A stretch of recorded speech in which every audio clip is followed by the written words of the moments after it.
তো গাইস এখন আমি স্নান করতে যাব, আর স্নান করতে যেতে কতটা কষ্ট হয় সেটা আপনাদেরকে শেয়ার করব। ঠিক আছে, সম্পূর্ণ শেয়ার করতে পারবো না, কিন্তু যতটা পারি ততটা করবো, কেননা ক্যামেরা ধরার কেউ নেই। আমি মুড়ির টিনের উপরে ফোনটাকে রেখে দেবো, যতটা করে দেখানো যায় ততটাই আমি দেখাবো। এর আগেও দেখিয়েছি আমি হুইল চেয়ারে করে বাথরুমে স্নান করতাম, কিন্তু এখন দীর্ঘদিন আমি কিন্তু বাজার যাইনি।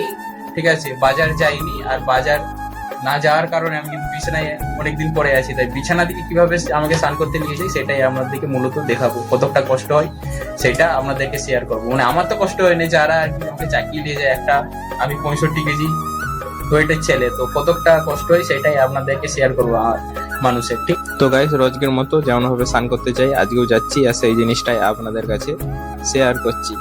তো দেখতে থাকুন ভিডিওটা।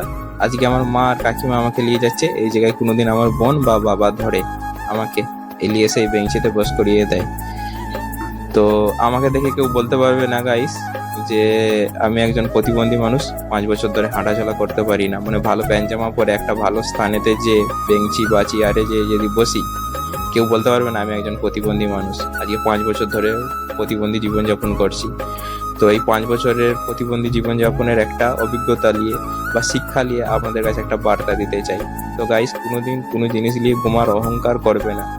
কখন গুমার অহংকারের পতন হয়ে যায়, যেমন আমি এক টাইম হেঁটে চলে বেড়াতাম, ঠিক আছে, কিন্তু এখন দেখুন ভাগ্যের কি পরিহাস, আমি কতই কষ্টে জীবনযাপন করছি।